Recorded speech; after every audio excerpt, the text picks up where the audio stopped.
we have these shipping zones here, and you're trying to figure out, okay, we have these shipping zones, and I want to send a package of different sizes to different shipping zones. So, and how much is the charges? And you see that here. Now over here, we are building a list. We got about 500 items here that we want to ship. They have different sizes. They are going to different shipping zone. We want to calculate the shipping cost.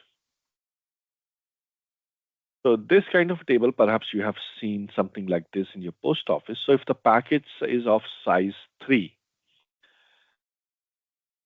and it is going to the shipping zone 7, you'll be paying around 42.71 rupees. So we see these different rates here.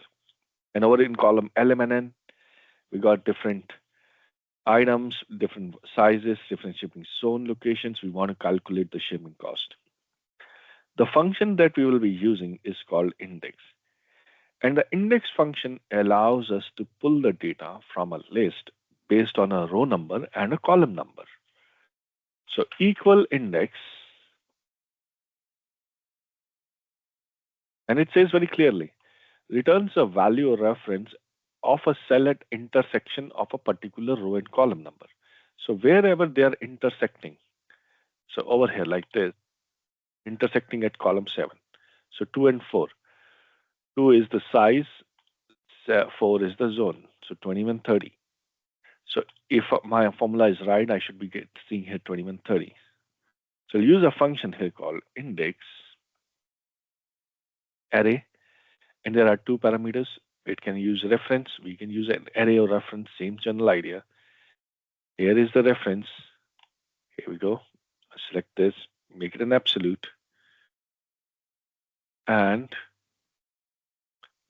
size is 2, and shipping zone is 4. So we're going to use that function here. So equal index, and I'm going to select data from here. So C3 to J7 and F4 absolute row number. My row number is this, the size, and column number is 4. Zone. So matching 2 with 2 here.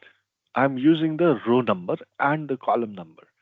So that's the reason we used data inside of it, because 2 row number and then 4 shipping zone.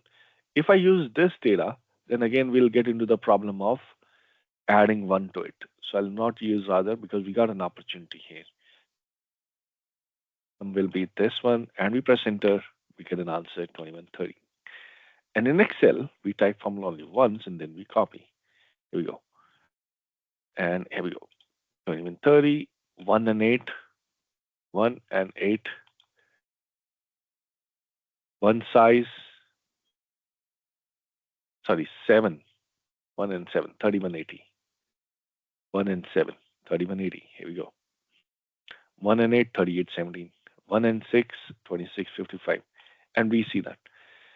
Now this is giving us a value at an intersection level, intersection point.